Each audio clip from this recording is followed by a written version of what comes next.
जंतर मंतर से इस्तीफे तक 28 दिनों में ऐसा क्या हुआ कि मोदी सरकार को बदलनी पड़ी रणनीति?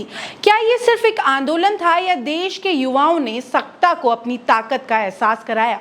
दिल्ली का जंतर मंतर, जहां कुछ दिन पहले तक हजारों छात्रों की आवाज गूंज रही थी, जहां अब वहां सन्नाटा है। लेकिन सवाल अब भी वही है, क्या ये सिर्फ एक प्रदर्शन था या ऐसा आंदोलन जिसने देश की राजनीति, शिक्षा व्यवस्था और सरकार की रणनीति तक बदल दी? करीब 28 दिनों तक चल रहे इस घटनाक्रम में आमरण अनशन हुआ, छात्रों का हुजूम उमड़ा और संसद मार्च हुआ। पुलिस और प्रदर्शनकारियों के बीच टकराव हुआ, विपक्ष और सत्ता आमने सामने आए, अदालत को दखल देना पड़ा और आखिरकार केंद्रीय शिक्षा मंत्री धर्मेंद्र प्रधान ने इस्तीफा दे दिया। आइए समझते हैं आखिर इन 28 दिनों में ऐसा क्या क्या हुआ। 3 मई 2026 को हुई नीट यूजी परीक्षा के बाद पेपर लीक, अनियमितताओं के आरोप सामने आए। देश भर में लाखों छात्रों ने परीक्षा की निष्पक्षता पर सवाल उठाए। मामला बढ़ा तो जांच सीबीआई को सौंपी गई और बाद में परीक्षा दोबारा कराने का फैसला लिया गया। लेकिन छात्रों का सवाल सिर्फ परीक्षा दोबारा कराने तक सीमित नहीं था। उनका कहना था कि जब तक जिम्मेदार लोगों की जवाबदेही तय नहीं होगी, तब तक ऐसी घटनाएं दोहराई जाती रहेगी। इसी बीच 28 जून 2026 को समाज सेवी और शिक्षाविद सोनम वांगचुक दिल्ली के जंतर मंतर पर आमरण अनशन पर बैठ गए।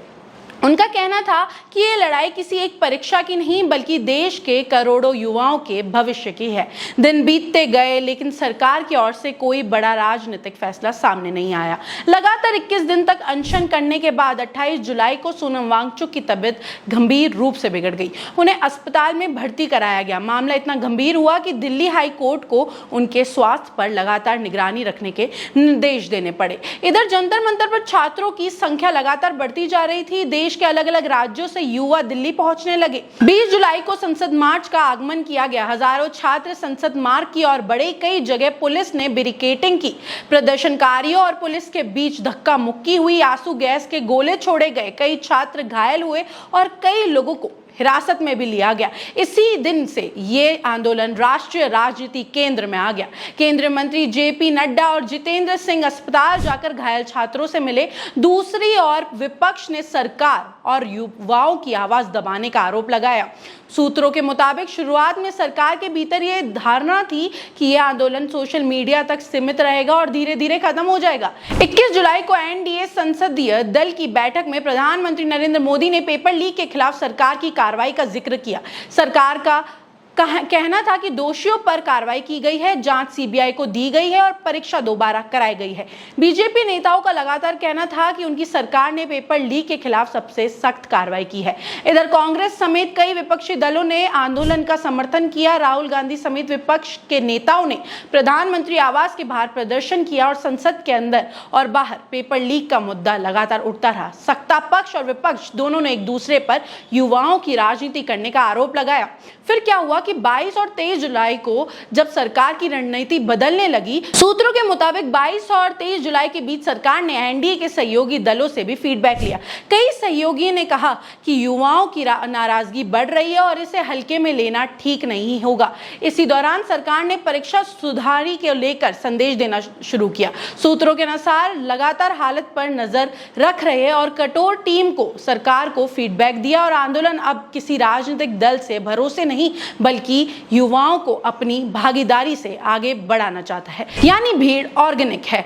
यहीं से सरकार की रणनीति बदलती दिखाई दी। 23 जुलाई को राज्य शिक्षा सचिव को बदल गया और प्रधानमंत्री नरेंद्र मोदी ने सोशल मीडिया के जरिए युवा को संदेश दिया। फिर भी सरकार के भीतर ये राय थी कि शिक्षा मंत्री का इस्तीफा जरूरी नहीं है। लगातार बढ़ते दबाव, विपक्ष के हमले, सहयोगी दलों की राय और छात्रों के प्रदर्शन के बीच आखिरकार केंद्रीय शिक्षा मंत्री धर्मेंद्र प्रधान ने प्रधानमंत्री को अपना इस्तीफा सौंप दिया। अपने इस्तीफे में उन्होंने नीट यूजी परीक्षा में अनियमितताओं का जिक्र किया। उन्होंने कहा कि मामले की जांच सीबीआई कर रही है और भविष्य में परीक्षा को कंप्यूटर आधारित बनाने की दिशा में कदम उठाए जाएं। उन्होंने ये भी लिखा कि देश की युवा शक्ति को भ्रम के क्रूचक में नहीं फंसने दिया जाएगा और राष्ट्र की एकता जरूरी है। इसके बाद शिक्षा मंत्रालय की जिम्मेदारी प्रहद जोशी को सौंपी गई। यह आंदोलन सिर्फ भारत तक सीमित नहीं रहा। रिपोर्ट्स ने इस प्रधानमंत्री मोदी के लिए बड़ी राजनीतिक चुनौती बताया। द गार्डियन, अल जजीरा और साउथ चाइना मॉर्निंग पोस्ट जैसे अंतरराष्ट्रीय मीडिया संस्थानों में भी घटनाक्रम को प्रमुखता से कवर किया। छात्रों का कहना है कि उनकी आवाज आखिरकार सत्ता तक पहुंची और जवाबदेही तय हुई। सरकार का कहना है कि उसने शुरुआत से ही दोषियों के खिलाफ कार्रवाई की जांच की है, सीबीआई को सौंपी है, दोबारा परीक्षा कराई है और परीक्षा सुधारों की दिशा में कदम उठाए हैं। विपक्ष इसे युवाओं को जीत बता रहा है और जबकि बीजेपी का कहना है कि उसकी सरकार ने पारदर्शिता सुनिश्चित करने के लिए समय पर कार्रवाई की। यानी राजनीतिक दावे अपनी अपनी जगह है, लेकिन एक बात तय है कि इस आंदोलन ने शिक्षा व्यवस्था को राष्ट्रीय बहस के केंद्र में ला दिया है। अब आगे क्या होगा? धर्मेंद्र प्रधान के इस्तीफे के बाद नई शिक्षा नीति, परीक्षा सुधार, यूजीसी से जुड़े विवाद, भर्ती परीक्षाओं में पारदर्शिता और युवाओं के रोजगार जैसे मुद्दे सरकार के सामने बड़ी चुनौती बनकर खड़े हैं। आने वाले दिनों में नई शिक्षा टीम के सामने सबसे बड़ा सवाल यही होगा, क्या देश के करोड़ों युवाओं का भरोसा फिर से जीता जा सकेगा? क्योंकि किसी भी परीक्षा में सिर्फ प्रश्न पत्र नहीं होता, उसमें लाखों परिवारों के सपने, वर्षों की मेहनत और भविष्य की उम्मीदें भी होती है। जंतर मंतर की भीड़ अब लौट चुकी है और लेकिन इस आंदोलन ने जो सवाल देश के सामने खड़े किए हैं, उनके जवाब अभी भी बाकी है। मैं हूं कृतिका और ऐसी ही फैक्ट बेस्ड खबरों के लिए सब्सक्राइब करें द खटक को।